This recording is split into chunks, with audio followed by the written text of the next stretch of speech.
Netflix has a new cult documentary coming out on my birthday, May 29th, about the TikTok dance cult 7M that also arguably launched my career here on TikTok. Influencer Miranda Derrick went viral after her family claimed she was part of a dance cult called 7M. Other friends and family of 7M dancers have told insiders similar stories. So you guys weren't going to tell me that there was a cult on TikTok? Okay, not necessarily on TikTok, but Dancing for the Devil. I just watched episode 1 on Netflix, and I'm still dumbfounded that these cults are just dark holes within our society. The creepiest TikTok cult has just been exposed, and loves, what I'm about to tell you will shock you to an extent that you won't believe. From allegedly lying to up-and-coming TikTokers, promising them a path to success and fame, to then manipulating them into joining a creepy church and forcing these TikTokers to slowly cut off all their family and friends, only to eventually turn around and basically extort and rob them out of every single dollar they ever made. The 7M management company is under serious scrutiny right now for all the shady things that they've been doing to its members after luring them through TikTok. Loves, join me as we uncover all the horrific allegations this alleged cult has been putting TikTokers through. Okay, so how is nobody talking about this documentary that I watched last night called Dancing with the Devil on, not TikTok, on Netflix? But it's entailing TikTok and some really, really big content creators that are on this app. So we have all heard of the numerous TikTok stories of people turning into overnight celebrities. This has happened to a lot of people too many to even count. That has slowly become TikTok's reputation over the years, a place where you can go from getting 100 views to 1 million views in a few hours. However, it turns out this organization, 7M Management, allegedly saw this and has been secretly using TikTok to recruit young, ambitious creators and turning their lives into living nightmares. Now, in order to understand the seriousness of this whole situation, we have to go back a few years and meet Melanie and Miranda Wilking, two sisters from Michigan who love dancing. Melanie and Miranda had been dancing ever since they were little kids. They even started a dance camp in their own backyard while they were still in elementary school. The sisters were so into dancing that their parents sent them to a performing arts high school so they could basically do what they loved. Melanie and Miranda were so close all of their lives, you might even be forgiven for assuming that they were twins, but Miranda is 2 years older than Melanie. And then it goes, me pie, are you listening? Me pie, and then I go, and then we slide out. And you do it quickly, and we do it together. And when you first start, you hit your right. You hit your right first. Do you understand? I hope you do, because we're gonna keep doing it until you get it right. Anyways, after graduation, Miranda moved to LA to pursue her passion and ended up landing a couple of background dancer gigs teaching at the International Dance Academy in Hollywood. Melanie couldn't wait to join her sister and ended up following Miranda to LA and had finished up her senior year through Zoom calls and endless Google Classroom sessions. Y'all now get how much these sisters love to dance? In LA, the sisters recorded and uploaded a ton of dance videos on all platforms, from Musical.ly and then TikTok, basically any platform that they could showcase their talents, they used it. They ended up going to dance competitions, and together they taught hip-hop and jazz lessons in dance studios all over LA. All this hard work started paying off, and their social media presence started growing, and they even got invited to dance at in-person events like VidCon and the TikTok Gala. Okay, Mel, repeat after me. Oh, green, green, yellow, yellow, orange, orange, blue, blue. What color is the grass? Green. Okay, repeat after me. Blue, blue, gray, gray, pink, pink, red, red. What color is the grass? Green. No.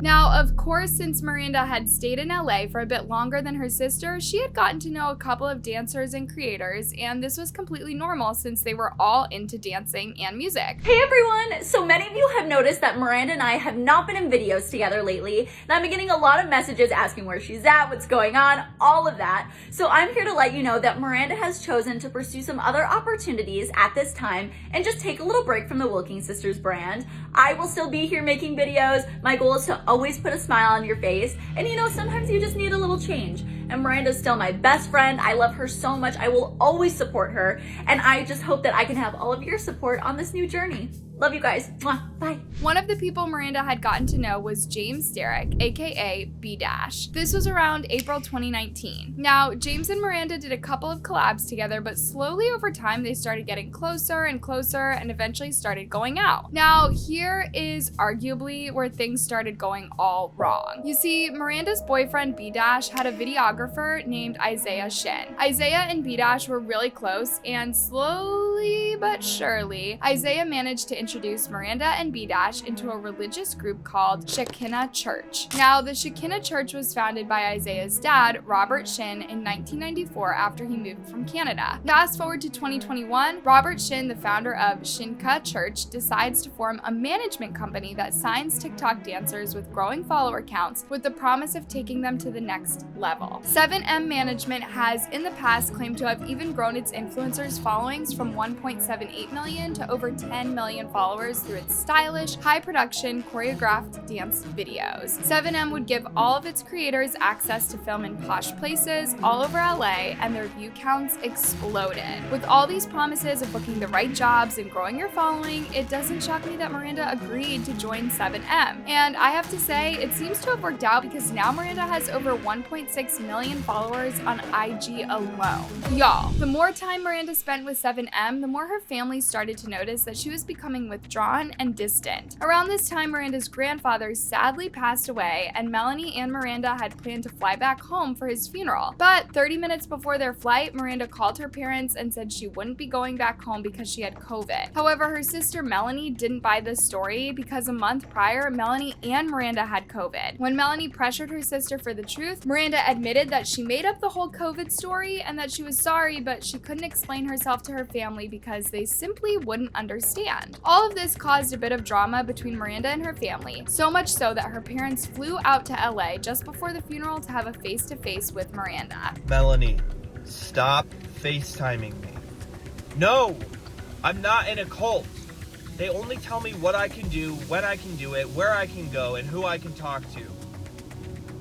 I know Grandpa's funeral's tomorrow. I can't make it. I have TikToks to make. You guys, when I tell you that this impromptu visit didn't go so well, I mean it. According to Miranda's parents, the Miranda that they saw that day wasn't the Miranda they knew. She was distant, defensive, and even got so angry that day that she stormed out, and that would be the last time any of her family saw or talked to Miranda for over a year. After that day, she allegedly cut off all ties with her family. She even blocked her grandmother when she tried reaching out. After that day, Miranda completely changed. She cut her hair, dyed it blonde, she switched up her entire style, even her TikTok dances changed. She stopped posting trendy TikTok dances and started doing more choreographed stuff like the Once In music videos. At one point, Miranda's family was shocked to see that she had changed her social media name from Miranda Wilking to Miranda Derrick. Turns out it was because she had gotten married to her boyfriend and fellow 7M dancer B Dash, and she took his last name. What seemed to shock her family wasn't that she got married and didn't invite them, but rather that they didn't even know that she was engaged in the first place. Miranda eventually cut all forms of communication with her family. She moved, changed her phone number and her name. It was like they never existed to her. Now, of course, this change in Miranda caused her family to investigate what would make Miranda act like this, and every time they kept finding links back to the Shekinah Church. It seemed like every aspect of Miranda's life had something to do with that church. Seemingly out of options, Melanie, together with her parents, turned to her Instagram followers to try and ask for help. In a live that lasted over minutes, Melanie and her parents dropped some shocking news. Turns out Shekinah Church was controlling everything Miranda did. They even went as far as to tell Miranda to cut off her family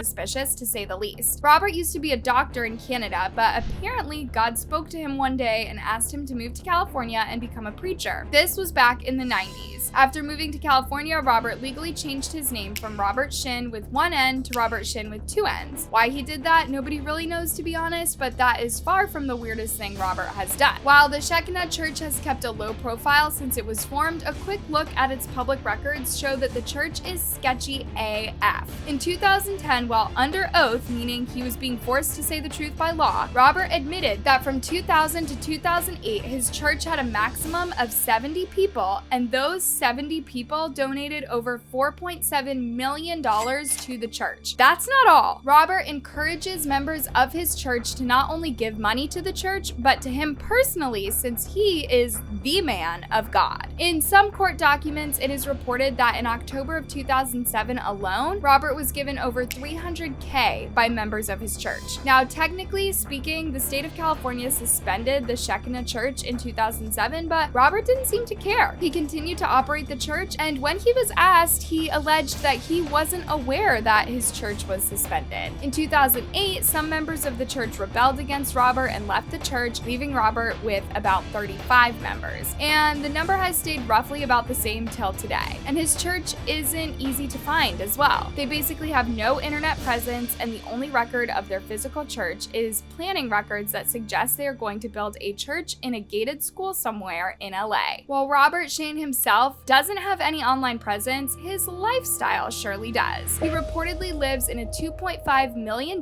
mansion where the 7M dancers occasionally shoot some of their videos, and drives around in a luxurious Bentley SUV. Y'all, it doesn't stop there. Robert Shin reportedly has several companies in the entertainment industry, and it's all run by him and his family. Let's take 7M for example. His son Isaiah Shin, who introduces Miranda to the church, is the videographer responsible for most, if not all, content from 7M and its dancers. Robert's current wife, Hannah Shin, is the CFO of the Shekinah Church and is also responsible for managing most of the dancers signed to 7M. 7M's lawyer, Shirley Kim, is responsible for handling all of the legal issues of the Shekinah Church, and she also happens to be Robert Shin's ex-wife. Then there's Daniel Joseph, who reportedly directs and produces all of 7M's content and is also Shekinah's church secretary. Oh, and did I mention that he is married to Robert's daughter, Chloe, who just so happens to be a singer and songwriter and also responsible for all of the music 7M dancers use in their videos. Robert and his family control every aspect of the 7M and its members. So Robert is apparently having a bit of a panic. One of his neighbors who lives on the same street as him reached out to me today to let me know that they saw a lot of cars parked out of the church property. The church actually is a school that's being used as a church, even though there's not really public services, and it has like this apartment that's a home. It has like 5 bedrooms, and apparently there's not a lot of cars usually parked there, and according to the neighbor, there's been a lot of activity there, including Robert's car, a white luxury car, we're still waiting on the kind, and Isaiah Shin's BMW was seen out there. And you know that the last time this went viral, Robert went a little bit bananas, and he put everyone in NDAs and basically told them if they didn't like it, they could leave. Well, it sounds like he could be doing some more strategy. And so just remember, everyone, just because you see them dancing and smiling doesn't mean there's all happiness. And just because they post photos with their families doesn't mean it's all good.